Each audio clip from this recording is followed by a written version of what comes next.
in the Korean slides, it will give you a little bit better, maybe understanding of what this is all about.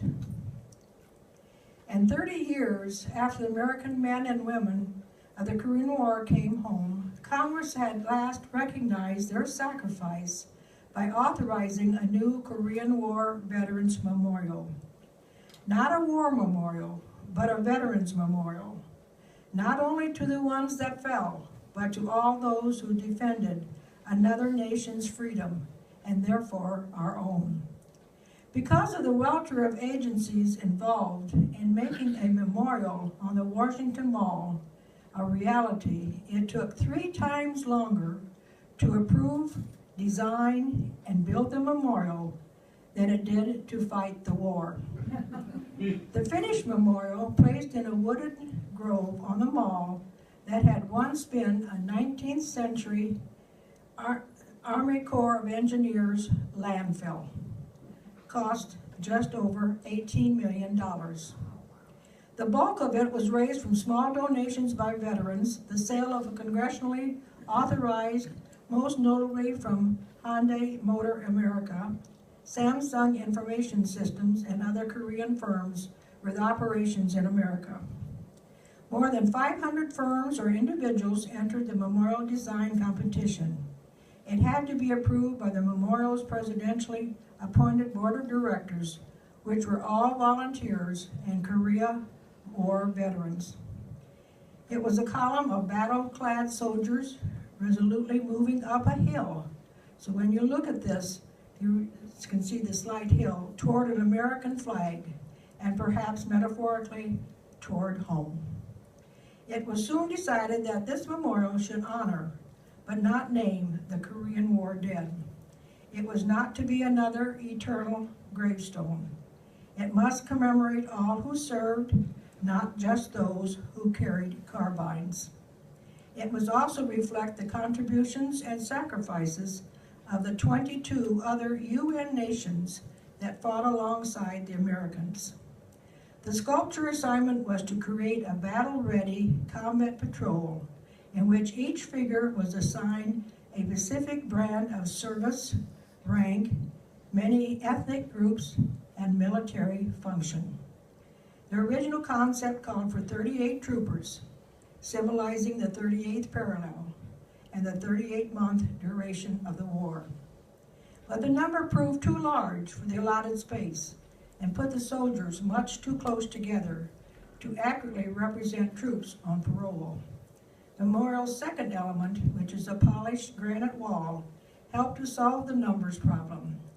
The 19 figures would each be reflected in the wall to achieve the symbolic 38th number. And the faces on this wall are all etched. After an extended debate, it was agreed to clad the troopers in wind-blown ponchos, which conjure up northern Korea's nightmarish weather, blur Pacific insignias, and help downplay the soldiers' military hardware. The figures are 7 feet tall, perhaps appear slightly larger than life, but they fit in well. The foot soldiers are shown advancing warily out of the woods, chattering among themselves by voice and gesture.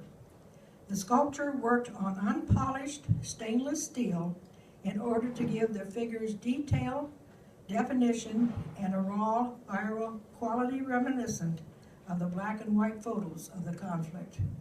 At one time, more than 300,000 UN forces were also at work in the field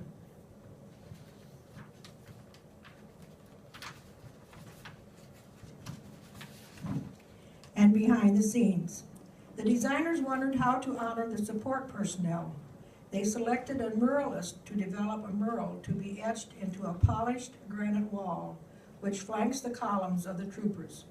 The wall is 164 feet long and ranging in height from 11 feet to 4.5 feet as the terrain rises.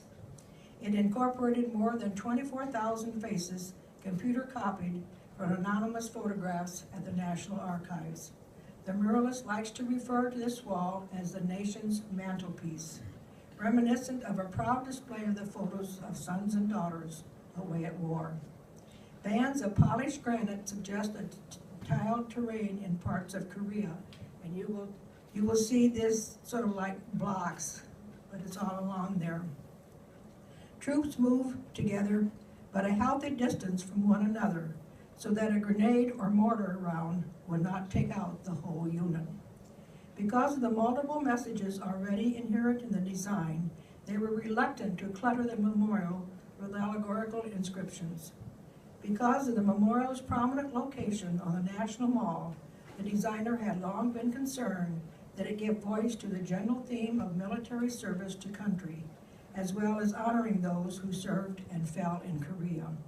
Therefore, a brief and yet a powerful message from the Secretary of Defense on the 35th anniversary of the ceasefire ending the war. His words were adapted for the deditorial statement for the memorial's field of service. And it reads, "Our nation honors her uniformed sons and daughters who answered their country's call to defend a country they did not know and a people they had never met."